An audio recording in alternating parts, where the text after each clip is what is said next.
Hi, everyone. Welcome back to the Change Your Mind podcast, where we explore personal development, spirituality, and science. I'm your host, Kris Ashley, and I'm excited for my guest today. We are going to talk all about how to live healthier, banish bloat, heal IBS, any other kind of stomach issues you're having.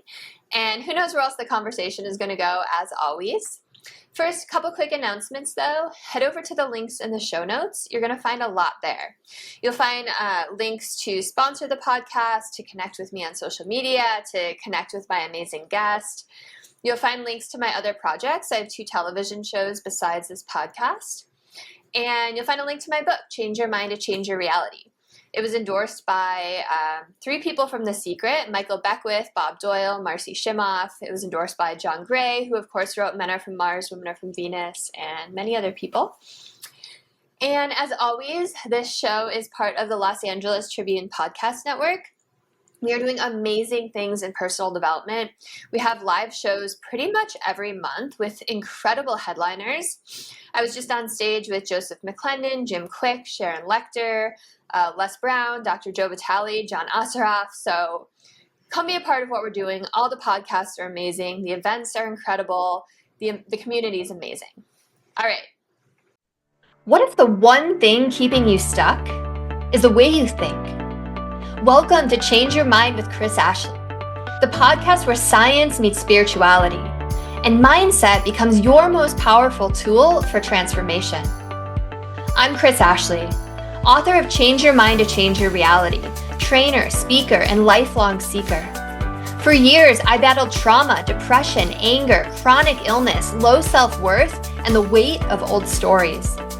Until I discovered how to rewire my mind, reconnect with my divine nature, and consciously create a new reality from the inside out. This show is here to help you do the same.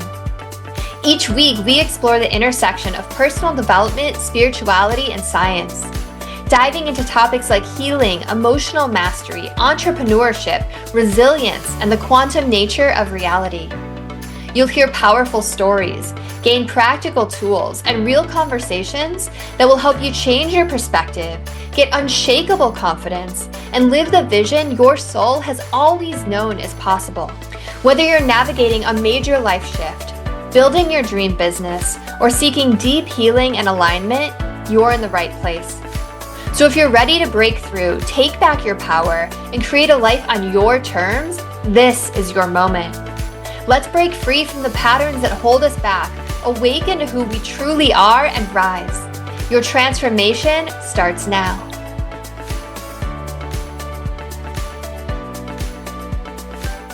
So with me today, I have Jodi Geline. Jodi is a health expert known for helping people age healthier, banish bloat and IBS for good, and reclaim their health permanently. Jodi suffered for years with chronic health issues that no doctor could ever fix, and a belly so bloated she always looked 9 months pregnant. Through discovering her own methodology, she went from looking very pregnant to a flat stomach, aka she lost the weight, and tapped into the secrets of getting healthier as you age. Jodi figured out how to master her own health, and now she teaches others to do the same. So welcome, Jodi. I'm happy you're here. Thank you for having me, Kris. It's so good to see you again. Yeah, and I was on one of your amazing summits that you put on, and it was so much fun. So I'm glad we're here reconnecting again. All right, so I always start my episodes off the same way, and that's by asking my guests what is their origin story. And I know we got a little bit of it in the bio, but I'd love to hear the long version. Sure, yeah, it's quite the long version. So yeah, I found myself years ago, like starting to get bloated off and on, and thought, well, you pass it off as food. This is what we do. We think like it's food related, or there's something wrong with our bodies. And so what happened to me is I tried to do what I knew to do to help it, but that didn't work. It was bloated permanently. For 19 years, I looked 9 months pregnant. So it's a long time. It's a long time. Yeah. And it wasn't just that I looked pregnant, which is bad enough, right? Because I had to wear baggy clothes. I'm hiding my body. But I was so ill. Like I had pain There were times when I couldn't even stand up straight. I had so much pain. I couldn't breathe a lot of times, like take a full breath, because there was no room. There was just no room for air. There was so many other things going on in there. And I spent hours and hours and hours a day in the bathroom. It was so bad. So it was the chronic pain. Sometimes I'd be curled up in a fetal position, and I know health. So I'm like, what is going on? I know this stuff. I've studied health since I was literally 22. Health and self-development were my passions, and so I could not figure it out. And it wasn't until years later that I did some things, which we'll talk about, that all of a sudden I got a flat stomach. So I went from looking 9 months pregnant for 19 years to a flat stomach, which was huge for me. It was, again, it's not just the stomach, right? It healed so many things in my life. And, like now it's easy for me to go back and see like what it was all about, what it was from. And, but when you're in it and you don't feel good and you're thinking your body is working against you, because I used to want to just punch my belly and wanted to burst like a balloon and then it would be all gone. That was my fantasy. And this is what happens. Like I said, we think our body's working against us. I had no idea it was actually working to tell me something. It was bloated because it was telling me there was something deeper there to heal, a deeper wound that I was carrying inside, that it was trying to get my attention to heal. And that, when I healed the emotional wounds, and lessening my stress in my life, learning to love myself, that is when my body healed. It was huge. I thank you for sharing that. 19 years is a long time to be uncomfortable in your own skin, but also to be in pain and like that much discomfort. And I didn't know where you were going to go with this. I thought you were going to talk about healing your gut, which we're probably going to talk about too. But I love that you went to the emotional place, because that's something I talk about a lot too. Illnesses and diseases and pain are signs from our body, right? That tell us something is out of alignment, or we're not on the path we're meant to be on, or there's something that needs to be addressed. So I love that you went there. Yeah, totally. So talk to me about like what that process of like figuring that out was like. Well, what happened to me was so when it happened, I was just about to get married when it started to be off and on. So I knew it wasn't right for me, but I got married. So there's not following the path, right? But after I got a divorce, I ended up in a relationship with a very abusive narcissist. And it was like that situation, that experience literally brought me to my knees. Like, it was so bad. Like, I had to hit rock bottom before I said, never again will I let a man abuse me. Because I grew up with a lot of trauma and abuse.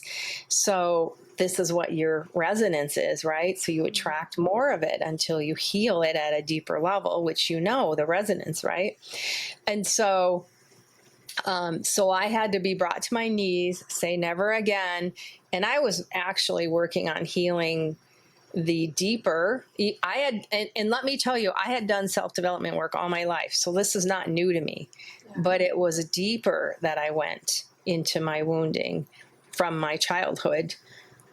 So I would never have another narcissist or anyone to abuse me in my life again. And so that deeper healing, for that reason, I was shocked that my stomach got flat. I never was working on my gut. I never was expecting it. But it was my big light bulb moment when I said, oh my God, it was emotional. It was emotional. And that was huge. And I'll tell you what really solidified knowing it was the narcissist called me one day, and I was having a really good day. I'm in the middle of my healing, right? I still was a little wobbly. Good days, bad days at that time. And the phone rang. I looked down and had a friend over. And when I looked down, it was the narcissist. And that fast, my belly got huge. And I looked at her and I'm pointing. I'm like, look. Whoa. Yeah. And I was like, yep, there it is, right? Boom, immediately in the body. Yeah.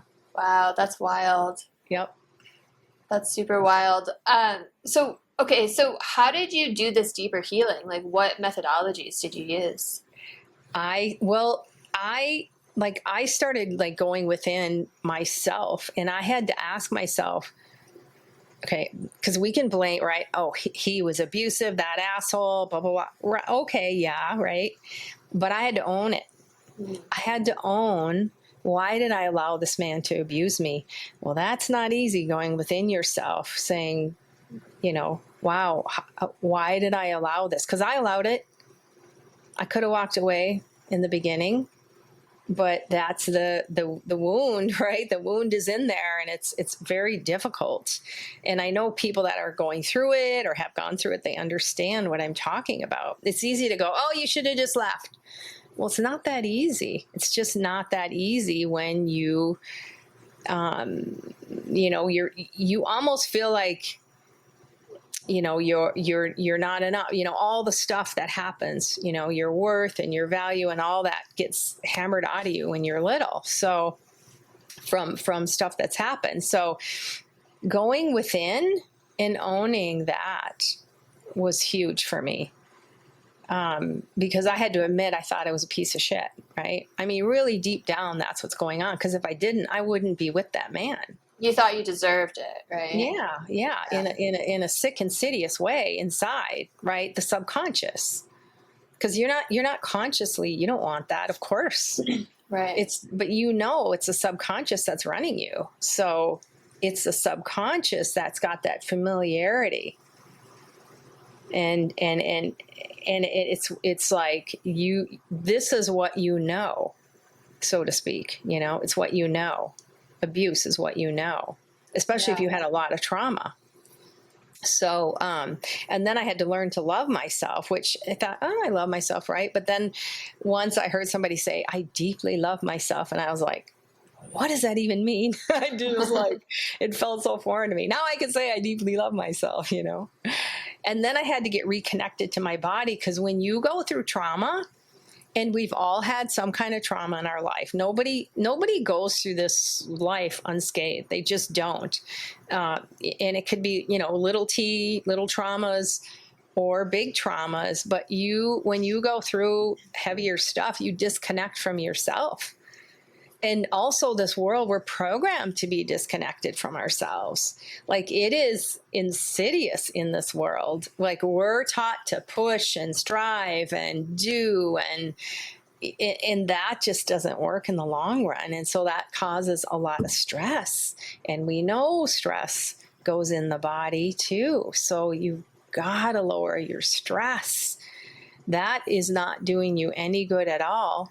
And that's a process. It's a step-by-step process to do that, because man, that'll take you down faster than anything too.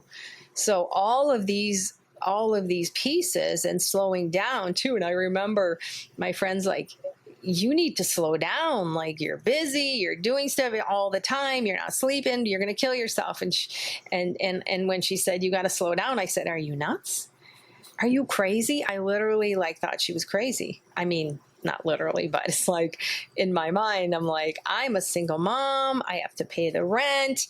You have all these reasons that you can't slow down because it's scary, And so the thought of it was like insane to me, because I'd never get anything done, because we're taught to be productive. We find our worth through productivity.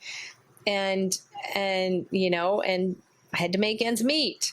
So here I am, like, doing all this and not realizing the damage I was doing inside, but yet something inside of me knew that I need to slow down.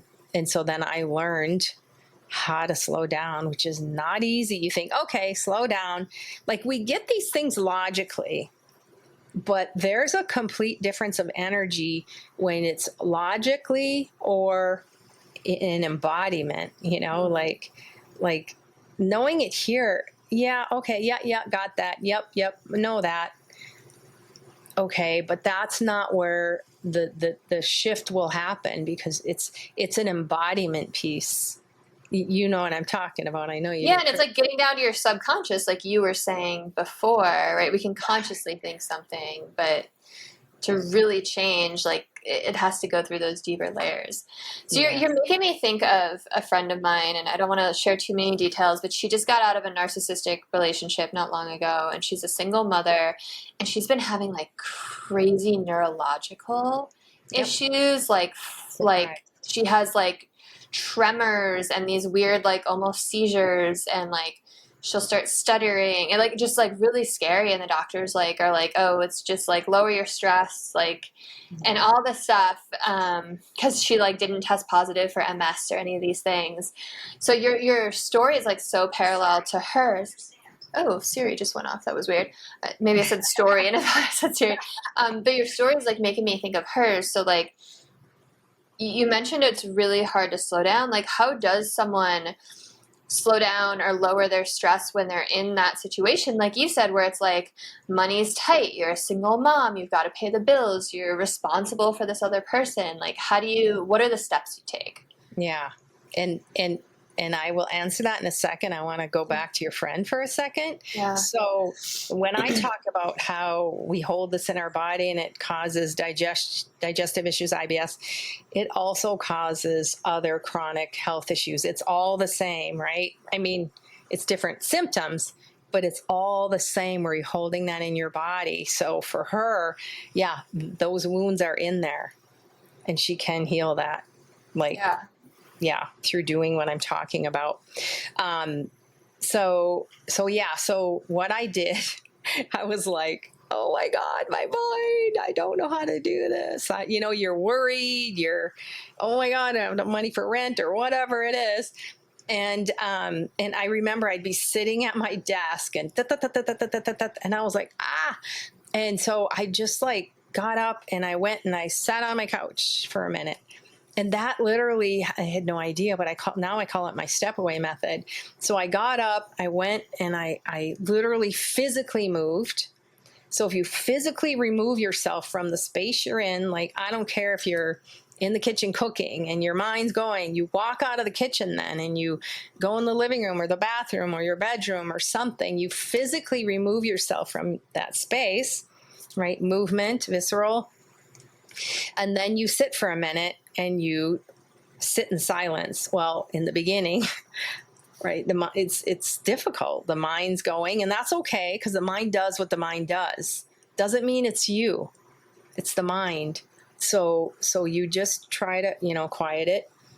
Then you go back and do what you're doing, and then it comes back again. You step away again, and like just try, quiet your mind. I'm telling you, I was stepping away a lot in the beginning. I didn't really know what I was doing. I was just trying to quiet my mind.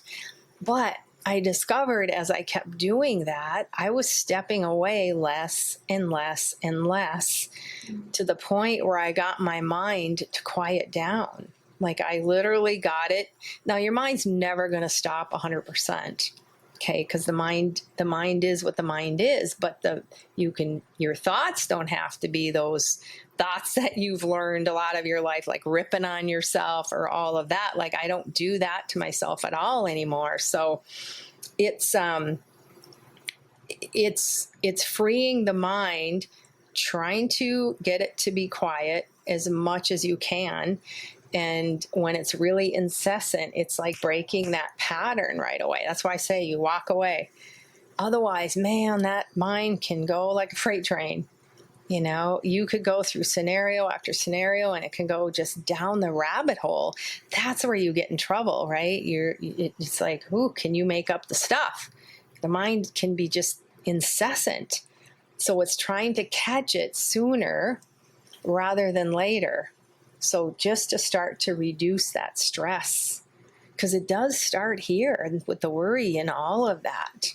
Because as you know, you're putting that out in the world and creating more of it then. And it's a balance, Yeah,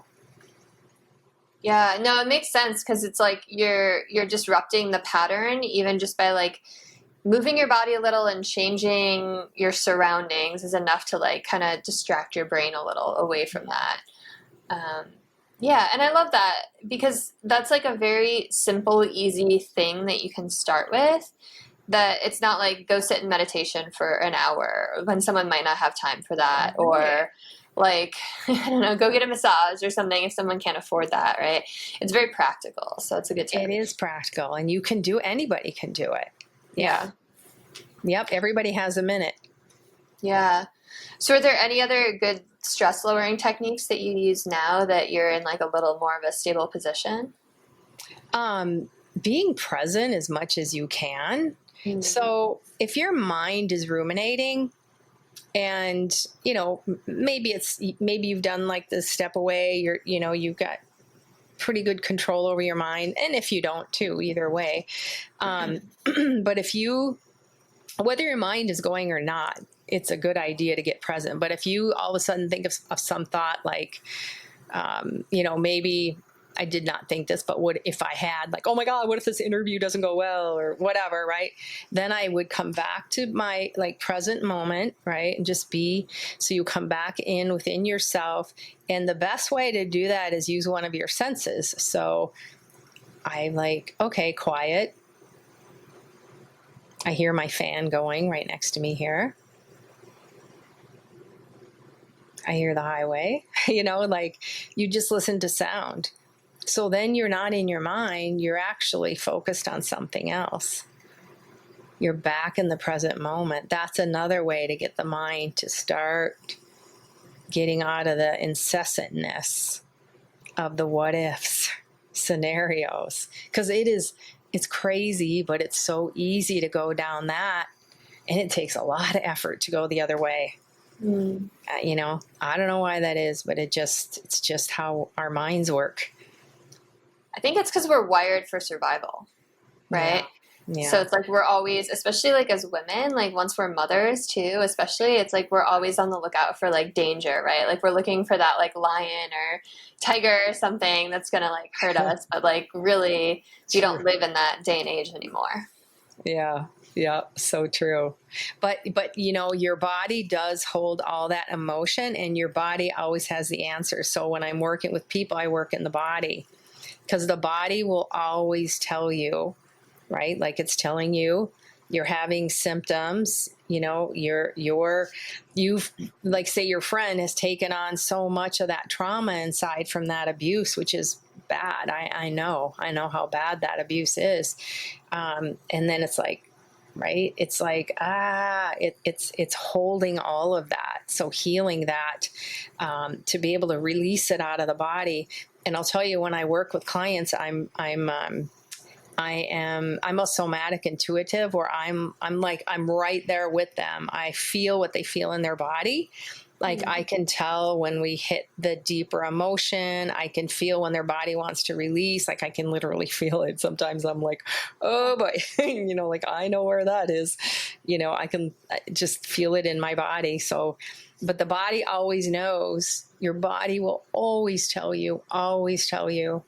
So there's wounding in there. I don't care what kind of health problem you have.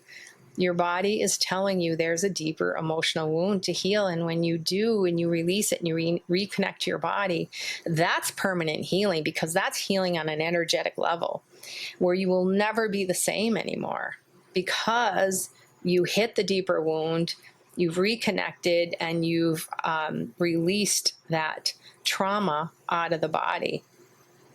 So that's permanent healing rather than a Band-Aid fix, which we typically learn in this world, and it doesn't get you anywhere. It's more, management versus healing, symptom management versus solving it, Yeah. Yeah. And I'm like, you're making me think about, I'm a big fan of Julia Cannon and Louise Hay, and they both have like really amazing books that will kind of guide you. You can look up your symptoms in there, and they'll kind of help you with like the underlying cause. And oftentimes it's like very, just, I don't know, like realistic. Like if you're having stomach issues, maybe you're in a situation that like you can't stomach, right? Or if you're like having a headaches, it's like you're in like something is just like a pain in your head, right? So it's just like the body, the way it communicates is just like very straightforward if we can just tune in and just kind of pay attention to it.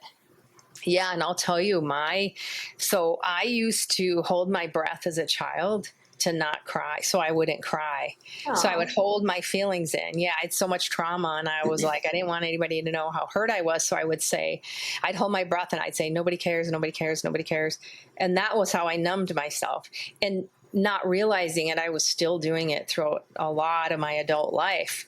It just was a habit, right, that I had done. So I didn't even know what I felt like it's crazy, but I know people listening can relate to what I'm saying, that you don't even know what you feel because you've numbed yourself so much. But I'm telling you this because think of like when you do this, like, you know, I was stuffing everything down, right? Like pushing the feelings down Into your stomach. Yes. Right. And no wonder it got huge. Like, okay, we're at our capacity now. Holding a lot, yeah. 9 months and ready to birth here. Yeah, it's crazy, but you know, it's what happens. It has to go somewhere. It doesn't escape if you don't heal it. That's unresolved. Anything in the body that you're having physical symptoms with is unresolved trauma, unresolved emotions. So when you can heal those, that's when it can release, like I was saying. So it's there for a reason. Just like when you're hungry, what does your body do? It tells you, I'm hungry. So like, because we don't even really think about it, right? Our stomach growls, oh, hungry. That's your stomach speaking to you. Your body is always speaking to you. Always, always, always, always speaking to you. Really get that. It's always speaking to you and telling you things. But see, we get disconnected from the trauma, from this world we live in, from trying to make it, achieve, make money. Yeah, total disconnection from ourselves. Yeah, so like getting back in your body is like as an important next step. So important. Yeah. So let's go back to like learning to love yourself again. Like, how did you fall in love with yourself? Yeah, one of the things I did was I, again, was so disconnected from myself that I blocked out 95% of my childhood because of the trauma. I still don't remember. And I'll tell you, you can heal. I do not remember. Nothing's come back, which is fine. I don't care, right? I've healed it. So you can heal whether you remember things or not. Can I just ask about your childhood? So it's just like total amnesia from your childhood. Like you don't know what happened. I know I can think of some instances, but most of it I've blocked out. Like, wow. Yeah. Yep. Yeah. That's what happens. See, it's the brain cannot handle that amount, or, you know, your soul, whatever, can't handle that amount of trauma. So you like dissociate. You literally disconnect, you dissociate. It's too much to deal with at such a young age. And so, right. So that's how that amnesia happens. So yeah, it's crazy, but what are you going to do, you know? So when are your first memories from? Probably 5th grade. Wow. I remember a few things younger, like some abuse things, but that's it. Wow. When I was younger, but yeah. Wow. 5th grade, I remember a couple things, and then maybe more high school. Wow. Yeah. Yeah, that's like definitely a protection mechanism. Yeah.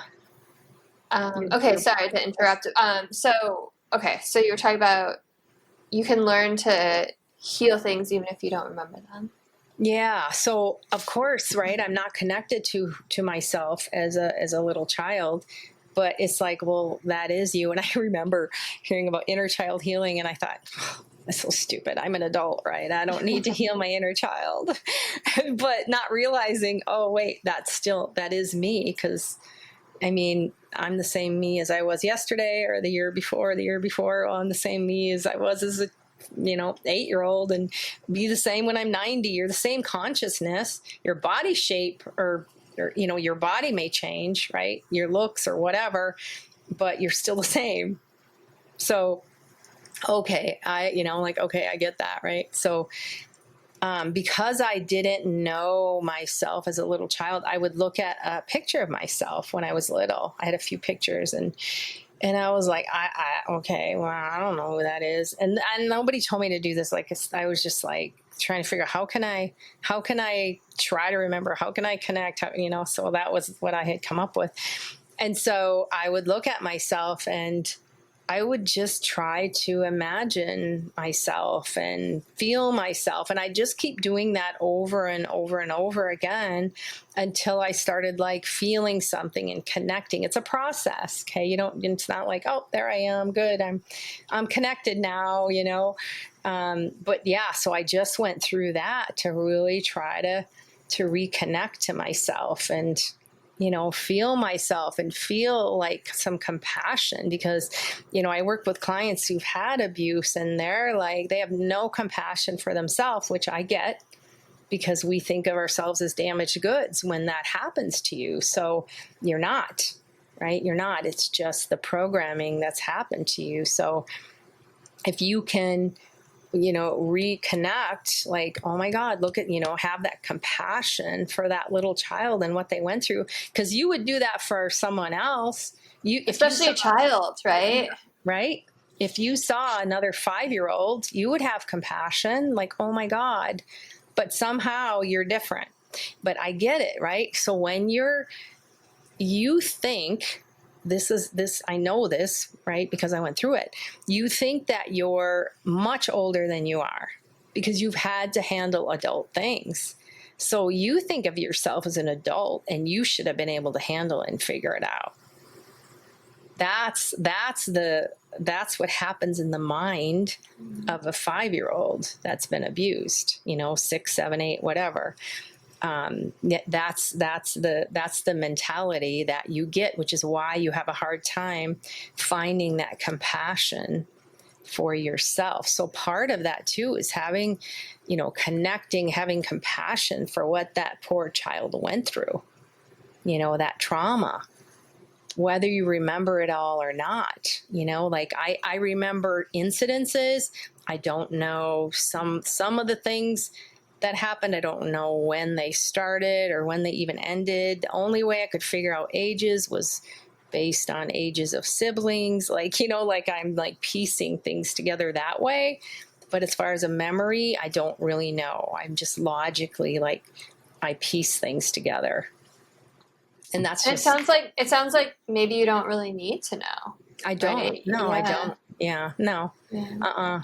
Because I've healed it. Like I really value myself now.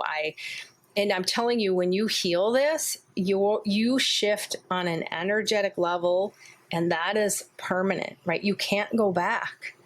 Like I would never undervalue myself because I've healed that, right? So what do you attract when you've well, let me give you an example. Like, okay, so shame is one of the lowest energies on the scale. A low vibrational level. Well, I had shame a lot of my life. Well, low vibration, right? Not that I was functioning in the world. I was, assistant VP of a bank, I was doing all the things, right? This is all stuff that's running underneath. Right. So, but yeah, shame. So shame to like getting out of that, your frequency raises, you shift, right, on an energetic level. And once you heal it, you're not going back. It's permanent. So then, like I'll say an abusive narcissist would never show up in my space. Never. Because I do not resonate on that level. I just don't. It's impossible. So that's how you shifted. And I've attracted an amazing soulmate just not that long ago, which is like so awesome, So it's like, it's because of resonance. I know it is. Like, I can't even say, oh my God, I'm so lucky. No, it's not luck. It's resonance. Yeah. And these are the things you can attract when you heal those deep inner wounds. And I think it really speaks to what you were saying earlier, that you have to take responsibility and accountability for the part that you play in it, because I know there are so many people who will hear what you just said and feel triggered by it and be like, wait a minute, you're telling me I attracted this? And it, like, what happens to you isn't your fault, but your healing is your responsibility. And like understanding the part you play, even if it's on a subconscious level and it's feelings of worthlessness that are not your fault that you got, right? You still have to confront that in order to like move through it. I just wanted to highlight that because it's so important. And I know people have that like knee-jerk defensive reaction. Yeah. I see it all the time when I talk about like, you create your reality, right? Yeah. It's a mindset shift that, that it's not your fault, right? You don't know any different. It's just what came to you, but the healing has to come from within. Yeah.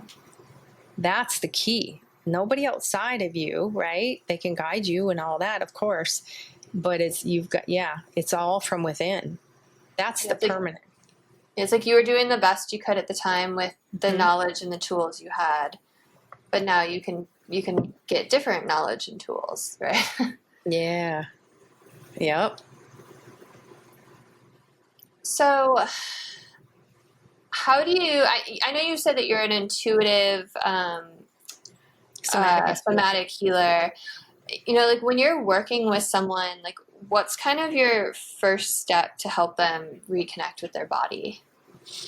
That's a huge question. I don't know if I can explain it all on here because that's pretty deep. So I have a way of guiding them in their body in order to see where that wound is, what emotion is attached to that wound, in order to heal it and release it. That's probably the best way that I can describe it. It's a whole huge process, right, that I do, but that is how I get in there. And I just know, like, again, like I'll feel what they feel. I just know where to go. I don't know. It's all come to me, like. Is it kind of like I've worked with somatic healers and even like EMDR and stuff where it's like, where in your body do you feel this? How do you describe it? Is there a color? Like all of those things? Is that kind of? Yeah, some of that too. Yeah. Yep. Very cool. Yeah. So is there anything we haven't talked about today that you really want to get out there to people? The biggest thing I want people to understand is you have way more control over your health than you realize. I mean, way more control. Okay. I've mastered my health. I get healthier with age. Okay. People don't say that. Nobody says that. Like, they get healthier with age. It's quite the opposite. But you can master your health. You can get healthier. We're so programmed, when you hit this number, then you're going to fall apart. Bullshit, right? I call bullshit on all of that. It's not true. That's just the system programming you, right? To sell you whatever, to make you feel better and, about yourself. Maybe not physically, because look at what happens to people, as they age. That doesn't have to be, right? That's a big thing that I teach too, that you just don't have to age like everybody else. You can get healthier. And and part of what I talked about is part of it. And this goes so much more beyond foods.